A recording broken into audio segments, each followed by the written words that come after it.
Olá, Léo. Olá, Natália. Bruno Reis. Deixa eu assinar para o Bruno. Daqui a pouco eu chamo ele, ele está ansioso. Não é tão blogueiro igual eu. Juliana. Vinícius. E aí, Vinícius, tudo bem? Vamos lá, Bruno. Eu vou te chamar já.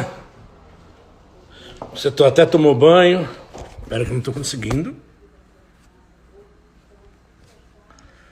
Vamos ver, cadê o Bruno?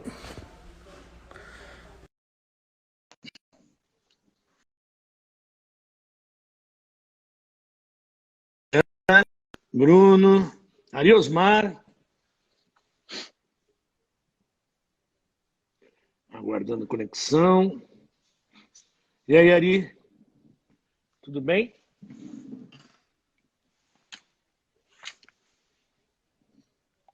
Esperar o Bruno. Boa noite para todo mundo. Boa noite, Daniel. Boa noite, Bruno. Onde você está? Tudo bem?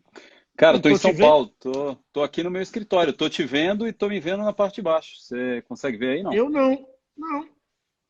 Eu É, eu acho que a tô. galera não está te vendo, não. É. Cara, eu consigo ver. Eu aceitei o convite É.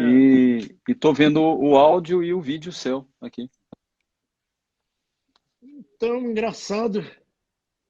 Porque eu não te vejo na metade. Aparece me aguardando o Bruno.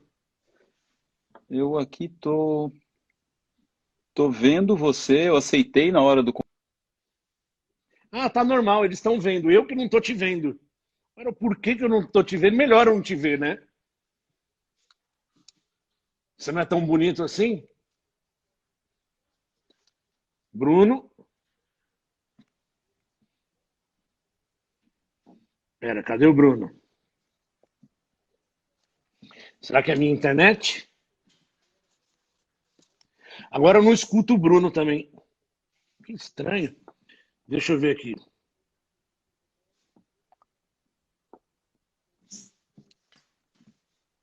Agora o Bruno sumiu, né? Karina. Ah, chamei... Oi. agora sim. Ah, agora conectou. Ah, Tá me vendo? agora sim. Tudo bem, Bruno? Legal. Tudo jóia. Agora eu tô te Prazer em revê-lo, vendo. Daniel. Prazer é meu. Você tá bem? Como estão as coisas? Tô bem, cara. Assim, dentro do possível com esse isolamento que o Brasil inteiro está, mas graças a Deus todos com saúde e esperando que abra logo a economia para todos nós voltarmos, cara. Mas tá bem. E você? Graças a Deus, na medida do possível, estou bem. Queria apresentar aqui o Bruno. O Bruno, além de amigo, é parceiro. A gente tem feito alguns negócios juntos. O Bruno é CEO e fundador da Ali. Deixa eu pôr aqui você. Deixa eu ficar Legal. aqui melhor para eu ver. 22 anos de experiência em serviços financeiros, M&A e operações, focado em novos negócios na América Latina e Estados Unidos. A Ali é uma fintech de crédito para pessoas físicas, focado em redução de endividamento e créditos de médio e longo prazo. Antes da Ali, teve carreira desenvolvida em posições executivas de operações de M&A na Neoway, Fintech Click, Oracle, SAP e Citibank. É também investidor de 11 startups. O Isso Bruno é aí. aquele cara que trabalha, não vou dizer como eu, mas trabalha muito, ou mais do que eu, porque ele começou... Há quanto tempo tem a Ali, Bruno? Cara, nós fundamos a Ali, eu e o Joseph, que é o meu sócio, no início de 2018. Foi super importante esse período. Teve uma mudança de governo que foi muito boa. E aí agora tem esse desafio de 2 anos e meio aí, tem um corona no meio do caminho. Mas foi interessante, cara. Uma experiência que é boa porque foi uma evolução de uma experiência anterior que eu tinha fundado uma outra operação de crédito e que era num período que não tinha todo o recurso digital que tem hoje. Nós tínhamos um exército lá de 30 pessoas gerenciando logística de contratos, um exército de motoboys buscando contrato na rua. Era um outro mundo, cara. Mas tem dois Imagino. anos e meio que a gente fundou a área. Então, Bruno, tempo aqui passa. nossas lives têm sido direcionadas para o nosso público, aquilo que tem a ver com carro, que tem a ver com empréstimo financeira. Amanhã a gente tem a Mônica Stefanini, que é CEO da Stefanini, na cesta de carro. Então, assim, tirando uma live que eu fiz, Bruno, sobre o Covid, eu falei que eu não quero mais ficar falando de desgraça. Eu não quero mais falar de home office, que o pessoal já está de saco cheio de falar de home office, não quer mais falar de Covid. E o que de fato eu quero falar com você são oportunidades de crédito, não só da Ali, mas do mercado, entender. Você é um cara inteligente que eu admiro e é um prazer poder trocar essa ideia contigo e a gente poder falar um pouquinho aqui sobre o mercado de crédito, sobre o mercado de fintech. Explica primeiro o que a Ali faz. Eu vi que tem gente aqui de alguns bancos que já entraram. Explica um pouquinho. Tem até meu amigo Kishore, da Cetelem. Acabei de ver ele aqui. Você conhece ele, né? Conheço sim. Cetelem é um grande parceiro. É um grande parceiro. O Kishore é um cara sensacional. Mas fala um pouquinho da Ali aqui pra gente, Bruno. Legal. Nós fundamos a Ali há 2 anos e meio atrás. O foco era crédito para pessoa física, porque era um setor que tinha uma demanda grande de linha de crédito para quem era cliente de banco e quem não era cliente de banco, e que tinha um objetivo muito claro, ser uma taxa de crédito muito boa. Então, eu tenho uma taxa de juros que é melhor do que normalmente os bancos operam, e eu tenho uma linha de crédito que é específica para reduzir outras operações de crédito. Então, eu tenho um limite de crédito que é disponibilizado para cair na conta da pessoa no mesmo dia e um outro limite de crédito que é usado para trocar uma operação. Então, em vez da pessoa pagar um empréstimo que no final ela pagaria R$ 2.000, ela traz a operação para nós e eu consigo uma boa redução de custo com ela. Tá? O foco é ter clientes de norte a sul do Brasil. Então, eu tenho clientes hoje do Pará até o Rio Grande do Sul. Estou esperando para poder lançar uma operação que vai pegar o extremo norte lá, então ainda está faltando Acre, Amazonas e Amapá, Roraima ali, mas é uma operação que ela é 100% digital, então tem uma vantagem que agora todos nós estamos aprendendo forçadamente a ser 100% digitais, mas a operação já nasceu com esse conceito. Então eu consigo atender a um cliente na hora que ele está no intervalo de almoço, que não vai precisar se deslocar até um outro lugar,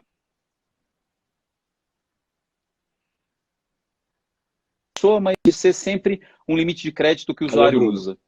Oi. Você deu uma travadinha. Você deu uma travada.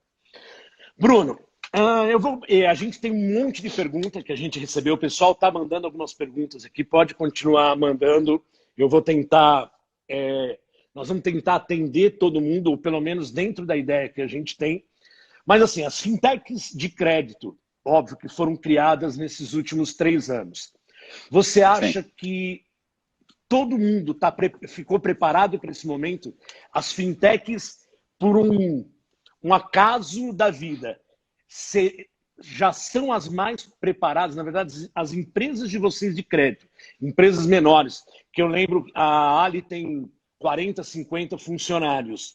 De fato, elas estão preparadas, tiveram mais preparação que uma financeira normal, que não estavam preparadas para o Covid, por uma questão de tecnologia? Não sei se eu me fiz entender. Daniel. Não, foi uma ótima pergunta. Eu te digo que nos planos, uma fintech ela é capaz de ter uma oportunidade maior durante um Covid, porque ela nasceu digital. Eu não conheço uma fintech que ela nasceu com o plano de ter uma etapa física, uma loja, um ponto de atendimento como seu diferencial. Só que isso é o plano. Então, quando a gente vê o que aconteceu nos últimos 5 anos, as fintechs elas nasceram com esse objetivo, de ser sempre disponível. Então, eu vejo operações de crédito sendo aprovadas em canais do WhatsApp. Tá? Então, isso é uma vantagem muito grande. A pessoa não precisa baixar um aplicativo complexo para poder fechar. Hoje, mais de 90% das operações de crédito que nós fechamos com os clientes, ela inicia e é concluída no WhatsApp. Dentro disso, tem uma série de outros aplicativos que são chamados dentro do WhatsApp para poder fechar. Só que essa é a parte de atendimento, eu diria. As fintechs ela tem uma outra dificuldade que é muito mais forte do que a dificuldade das financeiras tradicionais e dos bancos tradicionais num período como esse, que chama-se funding para fazer as operações. Então, da mesma forma como o atendimento das fintechs, como é o nosso caso, é um atendimento que ele é mais próximo ao cliente, ele é mais dedicado, ele é mais atencioso. Então, você vê a qualidade do relacionamento, uma relação melhor. O que falta para as fintechs no momento desse é a famosa liquidez, é a famosa falta de capital para fazer todas as operações que precisava. Porque tem uma coisa importante. O elemento que alimenta o crédito das fintechs, ou ele é uma instituição financeira normal, E aí a instituição financeira ela vai ter as suas políticas de crédito e as suas políticas de risco, que nesses momentos, obviamente, cada uma tem uma análise especificamente sobre a situação. Ou então tem o mercado de capitais, né? Tem os famosos fundos de investimento, que as pessoas podem investir, independente se são investidores profissionais, Sim. investidores individuais. Só que o que é comum nesse momento é que nós vemos, e eu participo de muita discussão no setor, seja com fintechs ou seja com bancos e financeiras, a preparação que a fintechs fez foi muito eficiente para atender o cliente. Só que agora tem um elemento muito importante que ele está, nesse momento, sob muita atenção, que chama capital. Então, eu diria que você pega situações onde os bancos conseguem fazer o seu atendimento, mesmo bancos grandes, os 5 maiores do Brasil, eles anunciaram até a Caixa recentemente a sua conta digital, eles conseguem atender os bancos os clientes de maneira 100% digital. As fintechs já são assim. Só que a fintech tem isso, mas ela ainda precisa de um capital que não necessariamente é suficiente para ela atender toda a demanda que ela tem agora. Tá? É a vantagem e o trade-off, ou a desvantagem que você tem por um modelo de negócio. Mas fintechs estão tão robustas para um momento como esse. E Bruno, o que você pode dizer para a gente? Tem gente aqui pedindo dados, e acho que algumas coisas a gente vai poder falar nesse momento. Mas assim, você, nesse período, agora a gente está falando nós estamos na 5ª semana praticamente de quarentena, né? Sim. Talvez a gente saia lá para o dia 11. Eu nunca acredito muito, eu acho que toda essa cena que o Dória fez é para diminuir a resistência a ele, então eu acho que é minha humilde opinião, acho que nós vamos voltar no decorrer, mas nessas 5 semanas, aumentou a solicitação de crédito para a Ali? Aumentou bastante. A demanda no mês de março, ela é uma demanda que normalmente ela é mais robusta do que o mês de janeiro e fevereiro. Janeiro, você tem um início de ano que começa uma retomada a partir mais ou menos do dia 15. O mês de fevereiro, por causa da demanda de PVA, de materiais escolares, de custos de início de ano, ele começa a retomar. E o mês de março é que a demanda se estabelece e continua crescendo. A demanda na primeira semana do mês de março, comparada com a última semana do mês de março, ela era 3 vezes maior do que o início do mês. Só que essa demanda, ela é também por uma questão que as pessoas elas estão preocupadas com toda a questão de perda de emprego ou com a questão de que a economia não vai retomar tão rápido. Então as pessoas estão fazendo reserva. Eu li uma reportagem no início dessa semana, quando eu estava preparando para essa nossa live aqui, que no mês de abril, 91 milhões de pessoas vão deixar de pagar pelo menos uma das suas obrigações, vai deixar de pagar pelo menos um boleto. E a Febraban anunciou na semana passada que o pedido de postergações de pagamento de empréstimos, ela somava aproximadamente 200 bilhões de reais. Então, aquela janela que os bancos ofereceram, que durante o mês de março e o mês de abril poderia um cliente, em um contrato de crédito, pedir que o pagamento dele fosse postergado para um período de 60 ou 90 dias depois, as demandas que eles tiveram eram aproximadamente 200 bilhões de reais no primeiro mês. Então, o que eu vejo de cenário existe uma demanda muito grande, seja para nós, que vemos claramente uma demanda maior dos nossos clientes, e de necessariamente, inclusive, quem não tinha cadastro com a Ali, então uma quantidade de novos clientes muito grande, mas só que isso é uma demanda que tem a ver com as pessoas estarem apreensivas com todo esse tempo que é uma incógnita, um pouco do que você comentou, os governantes ainda com as discussões ali de quando mas não dando muita perspectiva, né? Mas tem uma questão ali de a demanda é bem mais alta, só que a taxa de aprovação ela não acompanha o mesmo crescimento. Tá? A taxa de aprovação é menor. Tá, mas aproveitando isso que você está falando, até para a galera aqui que está ouvindo a gente. Hoje vocês estão restringindo mais o crédito. Eu não sei muito o perfil da Ali, mas vocês usam muito mais autônomo, Uber, porque eu acredito que autônomo, profissional liberal, todos esses estão, sem dúvida, com mais problema, mas qual é a metodologia que vocês estão usando, se é que você pode dizer, para aprovar ou não isso? Porque assim, eu não consigo imaginar um cara já desempregado pedindo um crédito pessoal, sei lá, ou um desconto em folha. Vocês não trabalham com empréstimo pessoal, vocês trabalham com consignado de empresa, certo? O consignado ele é o produto que desde o final do ano passado ele se tornou o nosso produto principal, porque eu tenho uma garantia de uma base de clientes e é uma questão de eu poder aumentar a minha oferta. Quando eu tenho uma base de colaboradores de uma empresa, eu posso trabalhar com um risco de crédito mais aproximado, mais similar para todos os funcionários daquela empresa. Então, era uma questão de estratégia para que nós Então, chegássemos e o nosso plano eles estão empregados. Eles estão empregados. E isso é uma característica importante para a nossa esteira de crédito pelo seguinte fato. A nossa proposta é ser como um rotativo muito barato. Então, em vez de ser uma taxa de juros alta de cartão de crédito ou de um cheque especial, nós concedemos um limite para o colaborador de uma empresa, um funcionário de uma empresa, e ele usa durante a vida dele com a empresa, com uma taxa de juros muito boa, normalmente abaixo de 1,5% ao mês. Tá? Então, o perfil que nós vemos tem duas características.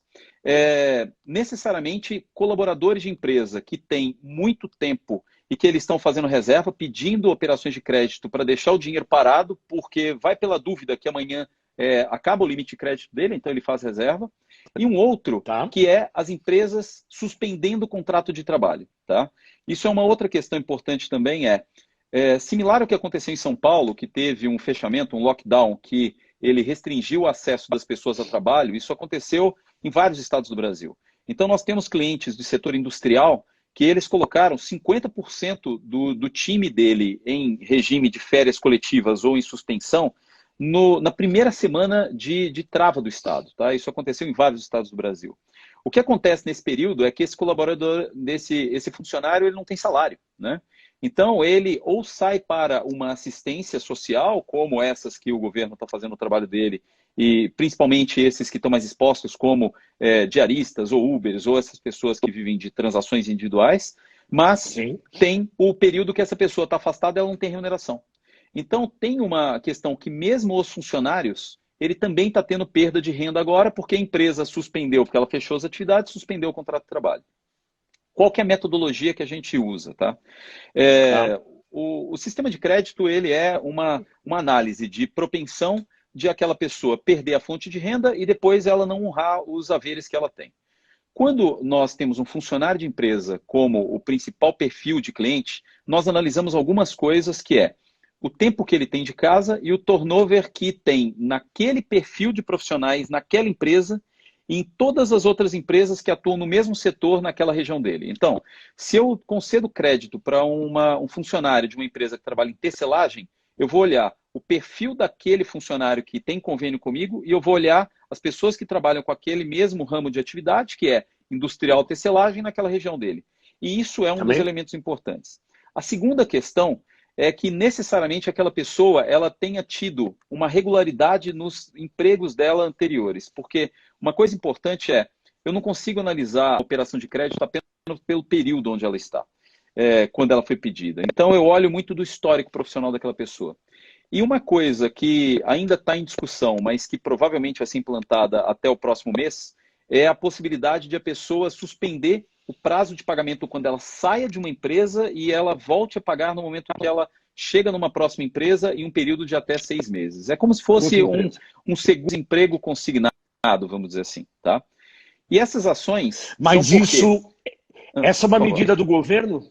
Desculpa, essa é uma medida do governo? Não, essa é uma medida nossa. Isso é uma medida que nós vemos pela demanda dos colaboradores. O que acontece na prática quando vai lançar uma nova empresa, e tem várias empresas sendo lançadas para uma base de funcionários dela, agora, como nós falamos, tá? Nas próximas semanas tem aproximadamente 18 mil funcionários novos que vão ser ingressados em aproximadamente 4 empresas. Tá? Nós temos vários perfis de empresas, mas as empresas maiores, nesse momento, são as que estão mais atentas aos seus colaboradores. Né? As empresas, nossa percepção, as empresas médias e pequenas, elas estão buscando caixa para poder sobreviver à crise. As empresas maiores, elas estão buscando meio que organizar as contas e conforto à sua base de funcionários, porque na hora que a economia reabrir, ela tem ali uma base treinada. Tá? Então deve dar aproximadamente 18 mil novos funcionários que devem ingressar no panorama das próximas 2 semanas, no limite de 3 semanas, porque tem um feriado de 1º de maio no meio do caminho aí. Quando nós olhamos o perfil desses colaboradores, o turnover dessas companhias era turnover alto, era tipo troca de 10% da base de funcionários ao mês. Ao final de um ano, basicamente todos os funcionários estavam trocados, se fosse a mesma regra. E nós temos a possibilidade de dar operação de crédito mesmo para essa pessoa que tem um tempo de emprego curto. Tá? Só que eu não olho apenas esse período, eu olho o período dos empregos anteriores dela também. Tá? Ô Bruno, eu não sei se você pode me dar esse número, dar para a gente aqui, mas tem uma ideia. Você já tem mapeado o quanto da tua base que você tem o consignado privado, né? Que é o consignado que você tem, que é o consignado privado. Quanto desses já perderam o emprego? É um bom ponto. Essas informações ainda estão muito recentes, então eu tenho até reservas para poder compartilhar, tá? Mas a visão que nós temos é que na base de empresas e colaboradores que a gente tem, o número ele está em aproximadamente 8% do total da base sendo ou suspenso o contrato de trabalho, e é uma suspensão que ela pode durar até um período de 3 meses, ou ela é uma demissão, e aí necessariamente essa pessoa perdeu o emprego, ou ela é uma férias coletivas, onde necessariamente ele tem um período de 30 dias e pode se renovar.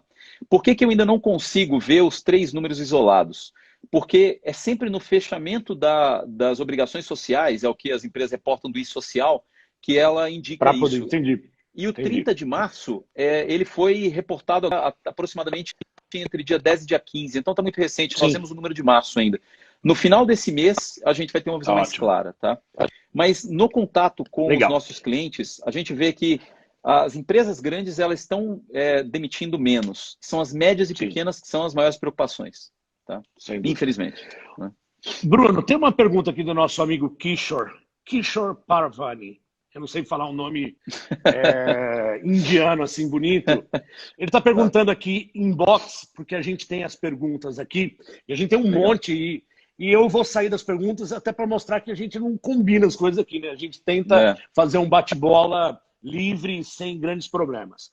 Após o Covid, qual o impacto em reais nos investimentos globais em fintechs brasileiras? É uma pergunta difícil do Kishore, hein? É uma pergunta difícil. Tem 2 pontos importantes nessa resposta. Eu vou dizer que é aquele até que eu comentei, capital disponível para a concessão das operações de crédito. Tá?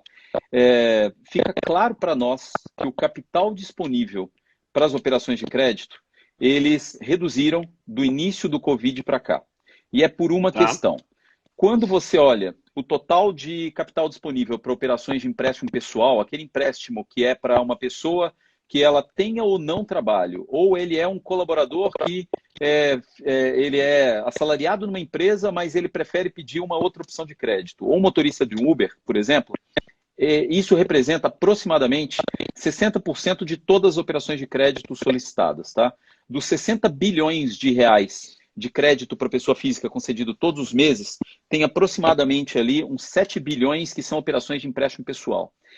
Essa linha de crédito, ela reduziu drasticamente. As primeiras informações que eu tenho, e são informações que são públicas da CVM, inclusive, do fechamento de março, é que uma média de 1,5 bilhão de reais era colocado disponível aos fundos todos os meses, e isso reduziu ao final do mês de março para aproximadamente 1/3 disso.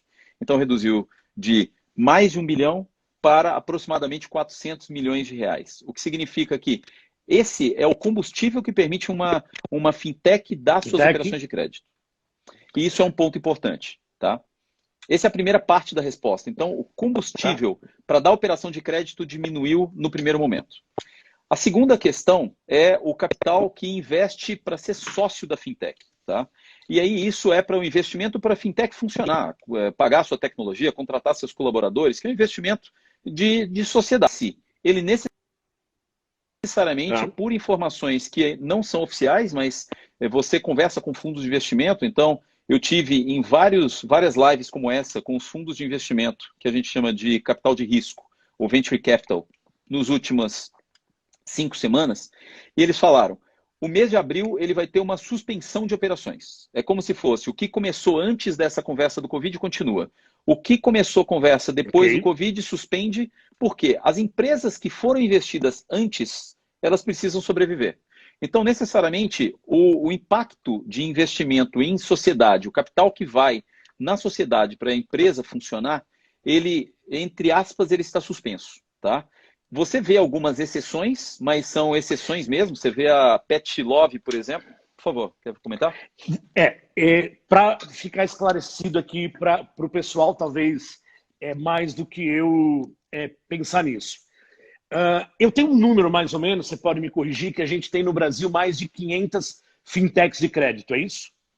É isso. Nós temos em torno de 500 fintechs. O número de fintechs de crédito é bem relevante, aproximadamente 250 fintechs. Tá. Você acha que não vai surgir novas fintechs no prazo, por exemplo, de 6 meses a 1 ano? Elas vão ter muito mais dificuldade de ter um FDIC ou de ter um fundo de investimento, e as que já têm vão continuar sobrevivendo, mas com uma concessão mais limitada do crédito, é isso? É exatamente esse o resumo, você resumiu muito bem. As empresas novas que têm boas ideias vão demorar. Eu sempre falo que você fala muito bonito. E aí, assim, para raciocinar, né? Na verdade, eu estou falando de uma forma assim, até muito mais simples, porque é o que eu imagino. Se você pegar um fundo de investimento, eu acho que eles vão retrair, mas eles têm que sobreviver às 500 que estão aí no mercado, as sérias que tem, claro que vão sobreviver às sérias, e as que não são sérias, eu acredito que elas vão ter, também não vão continuar, mas eu acho que o maior problema hoje do Brasil não são as fintechs, porque você tem um número reduzido de pessoas, a maioria das fintechs que a gente tem aqui conversado, não tem um número grande de funcionários, que é o que tem barrado o crescimento com esse período todo de Covid, né? Sim. Eu falou um resumo muito bom. As fintechs que foram criadas, elas agora estão num período de adaptação à sobrevivência. E as fintechs que necessariamente eram idealizadas para lançar nesse período, ela vai ter grandes dificuldades. Investidores para o seu próprio capital, restrito lançar alguma novidade nesse período. E o segundo é o FDIC, o capital para ela poder operar. O que deve acontecer as boas ideias, elas são forjadas nesses períodos de crise, né? Então, eu acho que não vai deixar de ser criada alguma fintech. Eu acho que o que acontecer vai ser algo muito diferente, porque eu te digo, quando você olha as 500 fintechs que tem, existe algumas inovações, mas existe uma grande parte que ela é uma adaptação de algo que já existe com uma outra carinha, com uma outra mensagem, tá? Então, deve ter alguma grande novidade, mas eu te digo que não vai ser no ritmo de ter aparecido 250 fintechs no ano 2019, como a gente viu. Claro. E é muito triste, né, Bruno? A gente tem conversado, acho que a gente já se conhece há mais de quase 2 anos. Ano passado a gente conversou muito sobre alguns negócios fazer junto, a gente tem alguns projetos aqui juntos, de crédito para veículos, alguma coisa que a gente está tentando criar, mas é uma pena porque o apetite dos fundos, e você tinha voltado, eu tinha ido para a China e para o Japão, você tinha ido antes de mim. O que você tem conversado com esses fundos? Você acha que eles vão demorar para voltar a dar dinheiro? Como que você tem conversado? Assim, o que eu quero entender é qual é o apetite ou se todo mundo pôs o pé no freio. E hoje eu lia também um pouco, dizem os estudiosos, né, que nós vamos demorar 18 meses para retomar e esquecer um pouquinho do Covid-19. O que você tem conversado com esses fundos, Bruno? É um ponto importante porque teve um ponto interessante. No dia 17 de março, eu estava lá em Nova York, porque eu fui para uma reunião que já estava marcada com fundos de investimento, e era exatamente a semana onde começou os home offices antes do lockdown, e eu fui para Nova York, que era o epicentro da história. E a conversa que eu tinha com os fundos era justamente para acelerar os negócios no segundo semestre, tá? Muito até das oportunidades que a gente está conversando para crédito, veículo e créditos estruturados. E o interessante é que naquela semana a visão deles era: o Brasil ele tem que responder rapidamente com soluções aonde você tenha mais canais para conceder crédito para empresas e para a população. Se a gente for pensar desse jeito, o BNDES ele fez alguns movimentos rápidos e ousados. Ele colocou capital disponível para financiar as coisas mais evidentes que uma empresa precisa, como folha de pagamento. Ela está agora com canais através da Caixa, através dos 5 grandes bancos para distribuir crédito do BNDES.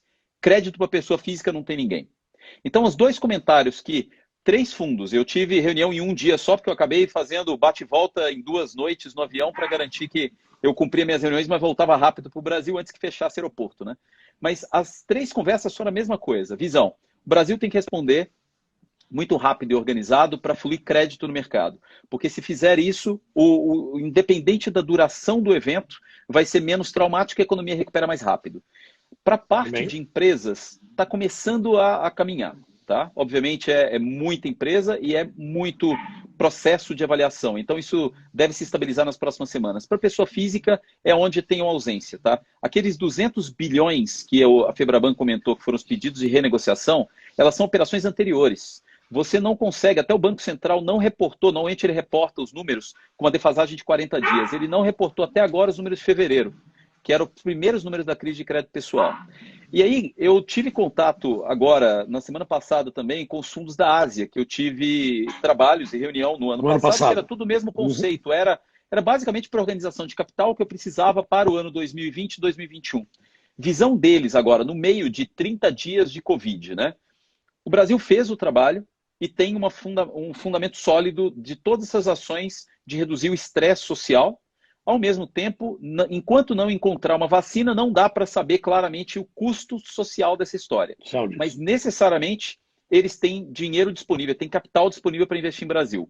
Qual que é um fator muito importante que faz sentido nessa conta toda? O nosso dólar está alto em relação ao real, significa que o real está barato. Então, quando um fundo estrangeiro traz dinheiro para o Brasil, quando ele trazia há 45 dias atrás, ele trazia R$ 4,50. Quando ele traz agora, ele acabou de ganhar 20% a mais só de colocar o dinheiro aqui nesse período. Se esse dinheiro ele colocar agora, fica parado 2 anos e o capital voltar para 4,50, ele ganhou 20% só porque ele colocou no momento de teto. Então, tem uma combinação importante aí que é... Por favor. Mas eu vejo também uma...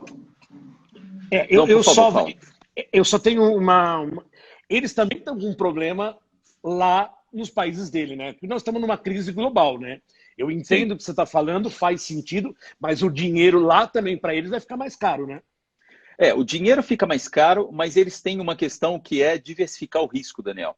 Então pensa o seguinte, quando eles conhecem muito bem o mercado onde eles estão e os mercados maduros, como Estados Unidos, China e o sul da Ásia, você tem a questão que se lá der 10, 12%, é uma variação que vai dar um impacto gigantesco no total deles. Mas o mais importante é, as grandes oportunidades estão exatamente em diversificar em locais que não sejam todos os fundos. Eu falei na Ásia no ano passado com 9 fundos.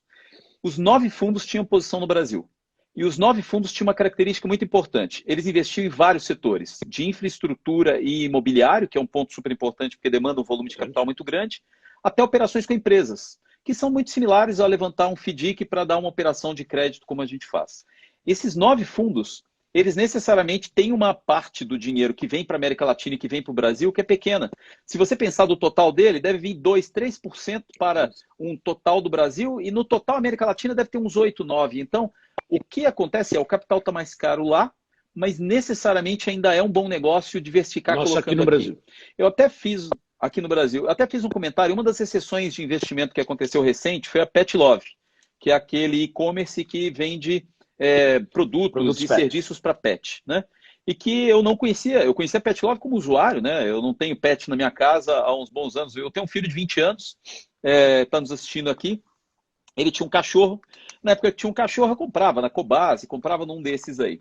E no Pet Love, necessariamente, eu não sabia como é que funcionava. Quando teve o investimento, que foi um investimento grande agora, o SoftBank investiu 250 milhões de reais, eu fui ver os números deles.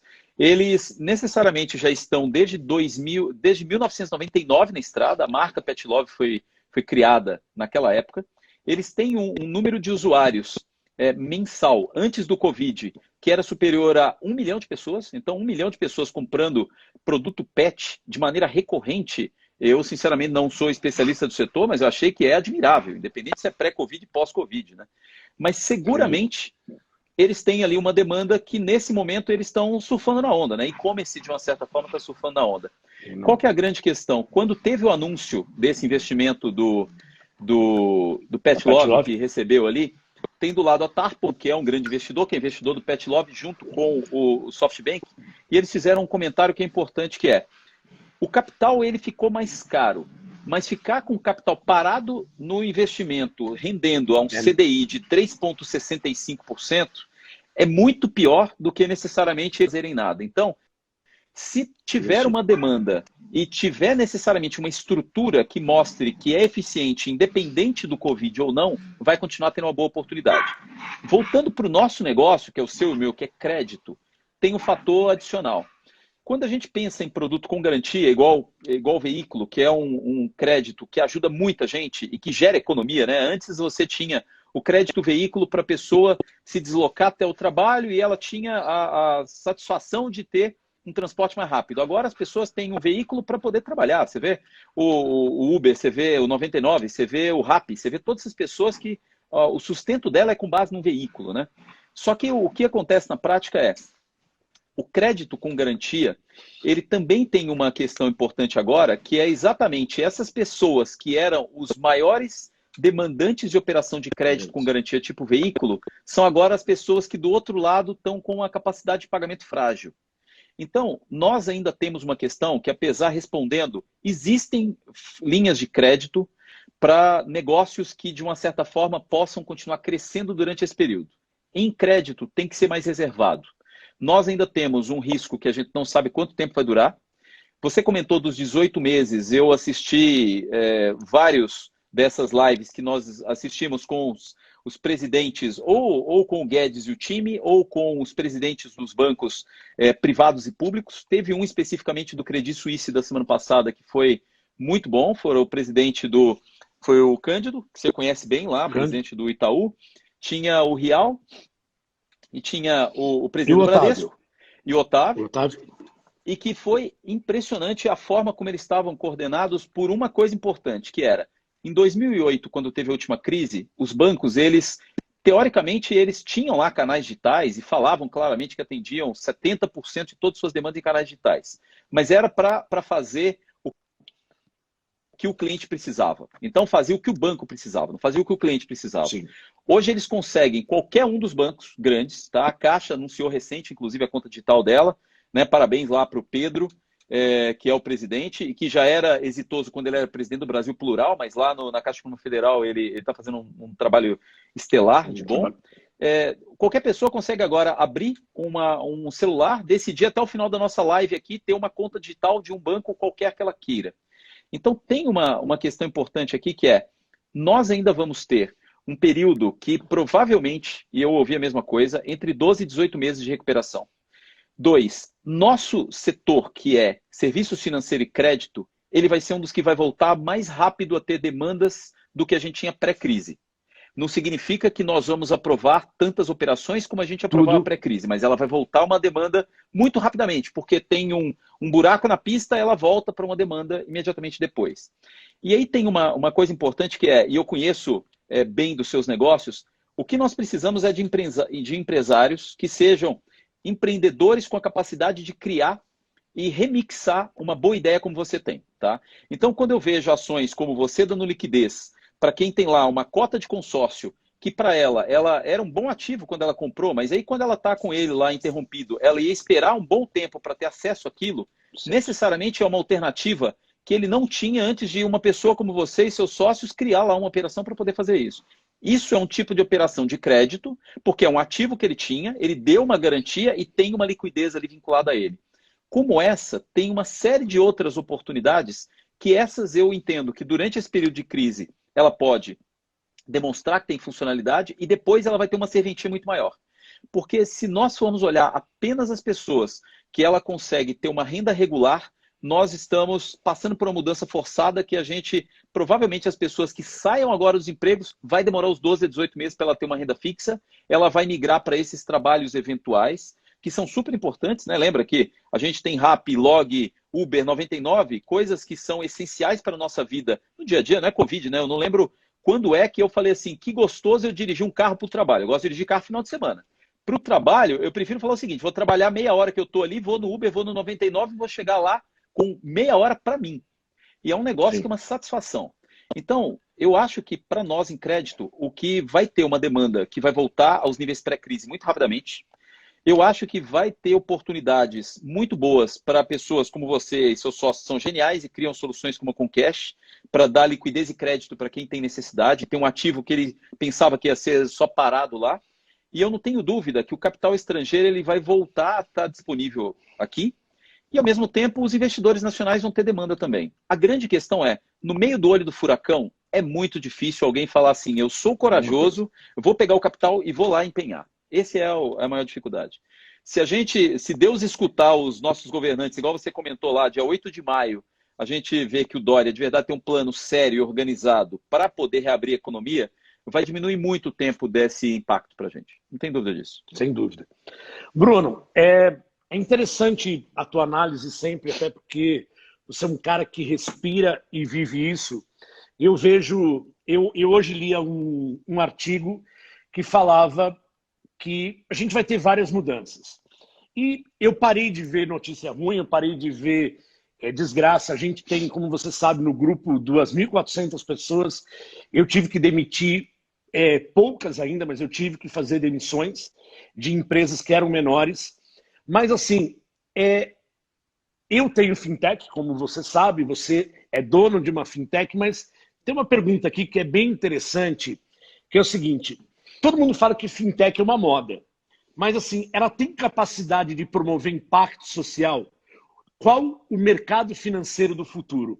Você acha que a fintech é um mercado financeiro para o futuro e ela tem impacto social, ou é uma moda que um monte de gente quer inventar, quer falar de fazer FDIC, quer inventar de fazer uma startup que tem a ver com crédito? O que você acha disso, sendo muito direto? Eu acho que se você pegar aquelas 500 e mais fintechs que tem lá, você tem um número grande, eu te diria que mais da metade, ela é cópia de alguma coisa que já existe, e a única coisa é uma boa comunicação, e tem público para isso. Público para boa comunicação tem. Quando você pega o impacto social, é você fazer algo que necessariamente um grande banco não faria, que uma grande financeira não faria. E aí você vê poucas exceções que fazem isso, tá? Por que nós escolhemos um caminho de impacto social de eu dar um limite de crédito para um funcionário de uma empresa e eu ter 50% do limite dedicado a poder trocar outras dívidas dele? Porque o meu principal objetivo é o compromisso que eu tenho com aquele colaborador, que eu vou ser uma operação de crédito que não vai dar apenas uma linha de crédito para ele ter que pagar uma conta mês que vem. Eu quero reduzir o que ele já tomou de decisões passadas, eu quero ajudar ele a melhorar o que é o custo dele total. Então, a nossa visão de impacto é o seguinte: eu ganharia mais dinheiro hoje, isso abertamente falando, se eu desse mais crédito toda vez que alguém chegasse para mim e eu fizesse igual o Casa Bahia. Pergunta, quer pagar quanto? E eu vou lá e dou um limite de crédito para ele. Nós temos uma linha de trabalho que é, eu pessoa e fala assim, olha, eu sei que você pode ter outras operações mais caras no mercado. Troca ela. No mês que vem, em vez de você pagar uma parcela de 100, você vai pagar uma parcela de 60, 70. Esses 30 reais vão para o seu bolso. Então, o impacto social é muito difícil. Eu digo que é a nossa visão de reduzir os outros contratos de crédito, os outros custos dele como impacto social. Isso é o que move a gente todos os dias. Mas tem um ponto importante. O capital que alimenta esse tipo de operação de impacto, ele é mais difícil. Tipo de operação de crédito que ele tem obrigação de resolver um problema pontual. Ele não é uma coisa que vira ao longo da vida, tá? É difícil. É mais difícil do que fazer a modinha. É difícil, né? É mais difícil que fazer a moda. Tá? Eu até assim, eu não sei o nome aqui do nosso amigo aqui, Costa, fala, moda é muito sério e há muito trabalho. O trabalho feito pela Ali é mega sério. Quando eu falei de moda, até foi uma provocação, na verdade, daquilo que a gente tem. Nós criamos como grupo 8 startups, sendo metade disso de crédito, financeira, que tem a ver com uma fintech.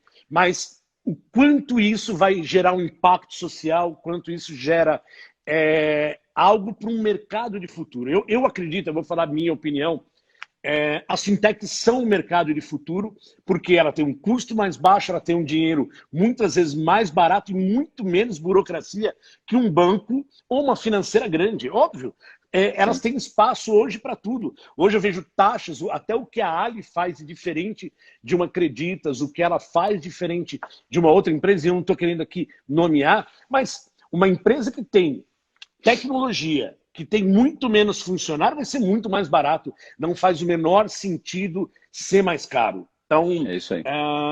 não acredito em ser moda, eu acredito que veio para ficar e nós vamos sair mais fortalecidos de tudo isso. Eu tenho, Bruno, tenho certeza disso. Tem uma outra pergunta aqui, eu estou tentando ser rápido aqui, que a gente tem mais 15 minutinhos. Vamos lá. Como você enxerga a retomada da concessão de crédito e taxa de juros no pós-pandemia? Vamos pensar que daqui a um mês nós estamos trabalhando a todo vapor, ninguém é mãe de Ná, nem tarólogo, nem tanto vidente, mas o que você acha, como que vai ser isso lá para frente? Acho um bom ponto. Eu acho que tem duas vertentes aqui.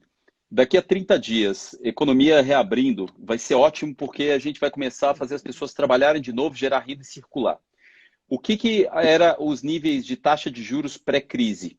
Era a taxa de juros para pessoa física, uma taxa média de empréstimo pessoal em torno de 4% ao mês, com tendência de queda, e isso levaria essa taxa para aproximadamente 3% ao mês para o empréstimo pessoal.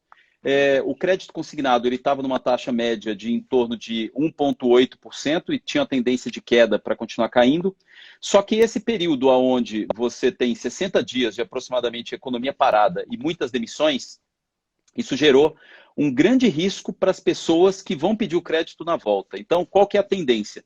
Nós vamos continuar com uma Selic muito baixa, e isso aí provavelmente vai ser o que a gente vai ver nos próximos 18 meses, uma Selic que vai ficar nesse patamar de 3,65 ainda com queda, só que o que vai acontecer esse período de 2 meses e essas renegociações que agora não estão sendo pagas em março, abril e maio, elas vão custar para todas as pessoas que pedirem crédito. Então, a tendência é, as taxas que ela estava em queda, ela deve voltar a um valor, que é uma taxa de juros de mais ou menos o terceiro do ano passado. Tá?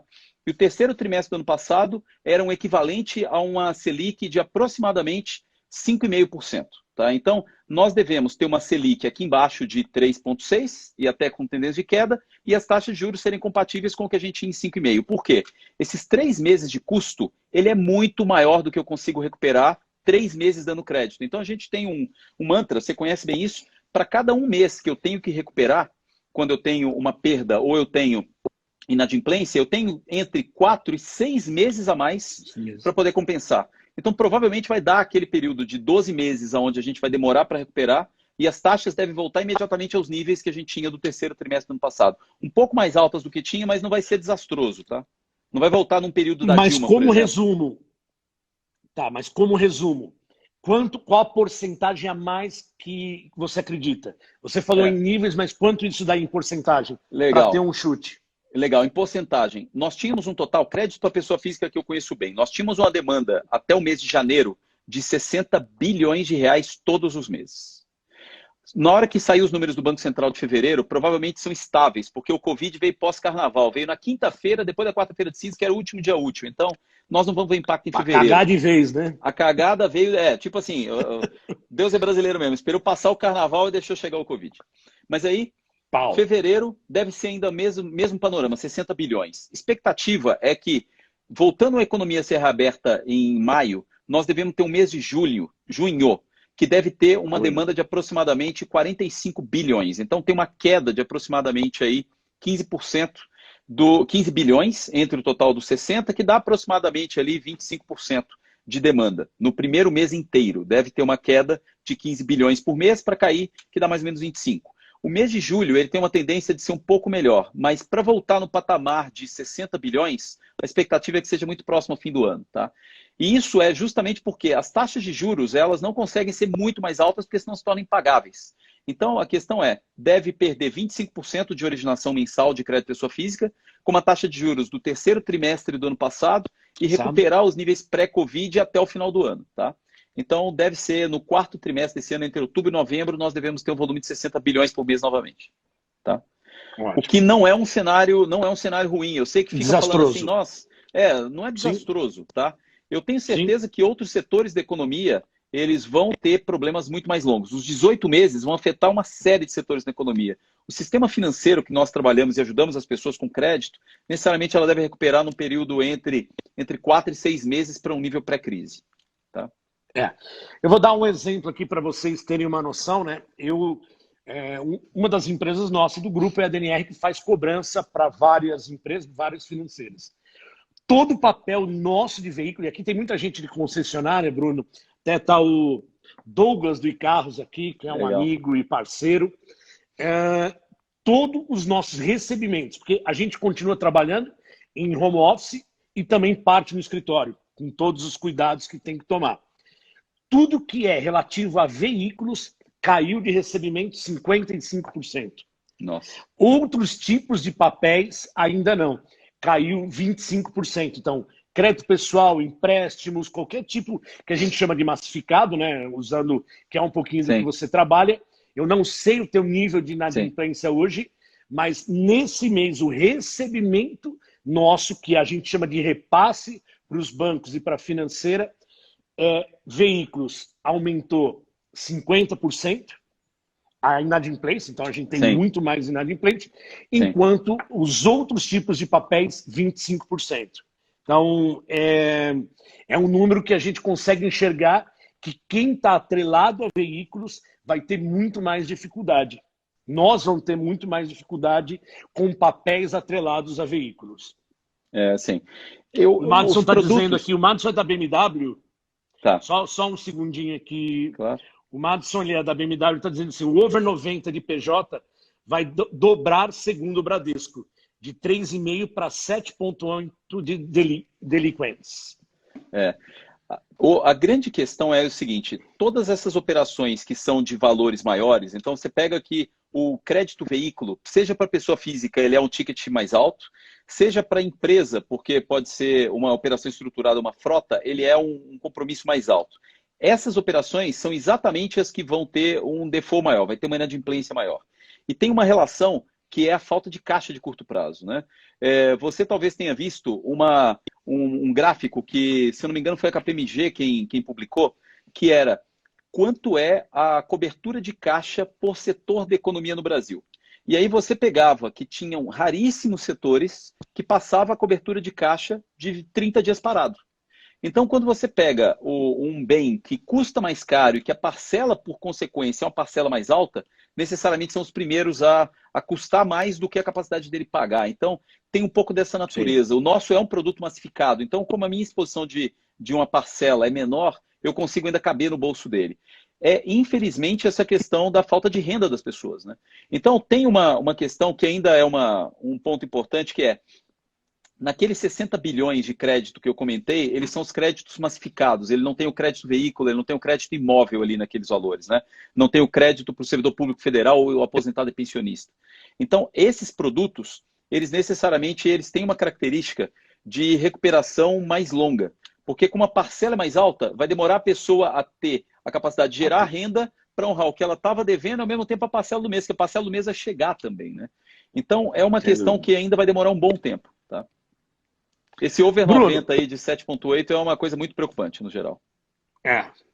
Eu não tenho dúvida que esse número é o que preocupa a BMW, que o Madison está ali, é nosso parceiro, mas muitos de veículos estão preocupados. Eu acho que ainda... Por isso que eu admiro tanto o trabalho da Ali, admiro tanto o trabalho de fintech, que trabalha com empréstimo pessoal, que seja um empréstimo privado, que o risco ainda é muito menor. E eu não tenho dúvida do trabalho social, do quanto isso ajuda as pessoas a pagarem suas dívidas e nesse momento de viver tudo isso que a gente está vivendo, que a gente está passando. Agora, você que está nesse mercado, vive, respira, o governo tomou alguma atitude, alguma ação? Porque a gente começou a ver nas primeiras semanas, não, nós vamos dar isso, nós vamos dar crédito, tem BNDES.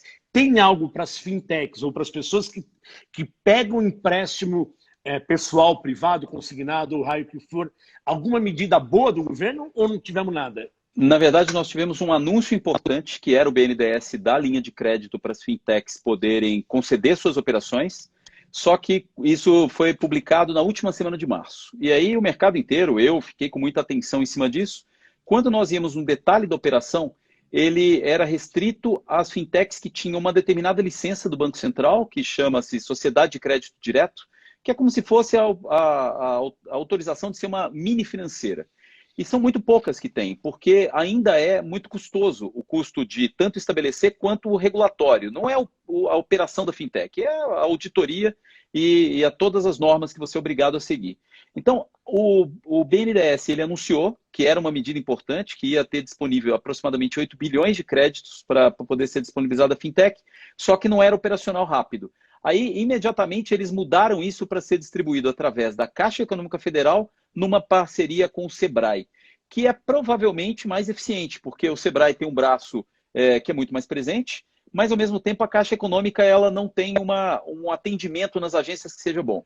Agora, respondendo diretamente, a iniciativa foi muito boa do governo. O problema é que o operacional, no momento da crise, ele era impraticável. Difícil. Então, é uma questão que foi boa, mas não deu certo. Mas foi um movimento importante, tá?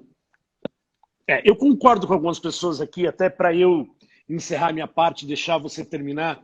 De fato, hoje, eu vou falar, eu vivo a cada dia. Eu tenho vivido esse momento a cada dia, óbvio, acho que vários de nós. Mas, assim, eu já estou olhando um futuro melhor. Eu estou vendo, claro que a gente está tomando as ações. Eu vi uma coisa hoje também que o menos é mais, menos dívida, menos custo em casa, menos problema. Eu acho que a gente vai aprender a viver nesses dias o menos é mais, eu concordo com isso. E concordo que quem segurar, quem preparar o segundo semestre, principalmente para nós de veículos, nós vamos ter muita demanda, nós vamos ter muito mais oportunidade. Eu concordo e eu já estou tentando enxergar lá para frente. Quero fazer acreditar que a gente vai sair dessa se politicamente não nos atrapalharem, porque o nosso problema no Brasil não é só o Covid, é um problema político. Mas assim, Bruno, o que você pode dizer em relação lá para frente, as oportunidades para fintech, para crédito? Você tem aqui 4 minutos para terminar, porque o Insta fecha. A gente teve aqui pelo menos 300 pessoas que passaram aqui na nossa live, mas primeiro te agradecer pelo teu tempo aqui, agradecer pela oportunidade. Você é um amigo, um parceiro, um cara que eu admiro.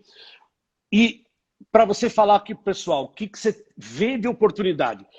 Para de falar de demissão, parar de falar de contenção. O menos é mais sempre, em qualquer tempo. Mas o que você pode falar em relação a fintech, concessão de crédito para o nosso futuro? Legal. Primeira coisa, até para o encerramento, eu fiquei muito feliz com o convite. É um prazer, você é um grande amigo e sabe o quanto que eu admiro, porque você é um empreendedor serial, cara. Tudo que você faz é bem feito e é de sucesso. Então, meus parabéns e obrigado pelo convite. Eu tô muito positivo sobre essa questão dos próximos 30 dias, reabrir mercado e a retomada. E estou seguro que tem muito boas oportunidades indo por aí. Tem 3 grandes pontos que vão ser destaque.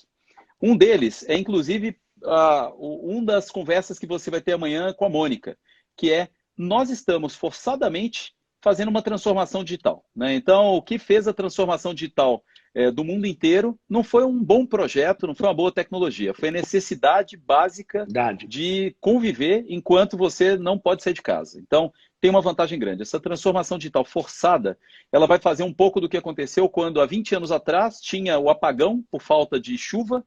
Aí ele fez as pessoas apagar a luz do banheiro, não deixar apagado.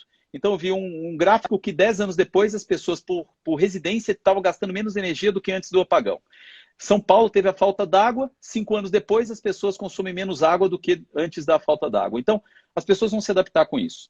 A segunda questão importante muito claramente, as pessoas vão ter que dar mais valor ao nome dela e à qualidade do que ela faz. Porque a gente tinha uma questão importante que era, no mercado, você tinha poucas pessoas que honravam o CPF dela. Você chegou a ter 60 milhões de inadimplentes, onde tinha ali aproximadamente 30 milhões que eram aqueles que esperavam 5 anos para escrever.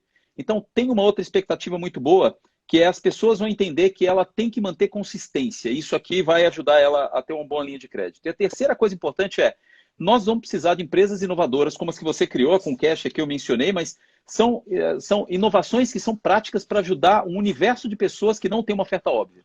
Então, eu estou muito esperançoso, estou seguro que a recuperação para o setor financeiro, para nós, vai ter muito boas oportunidades, mas tem ainda uma questão de ter inventividade como uma das oportunidades que a gente falou aqui. Tá? Ok, Bruno. Te agradeço. Faltam 10 segundos aqui para a gente terminar. Você é um cara, todo sucesso para a Ali, que a gente possa criar produtos juntos e superar tudo que a gente tem para frente. Obrigado, Nossa, cara. te quero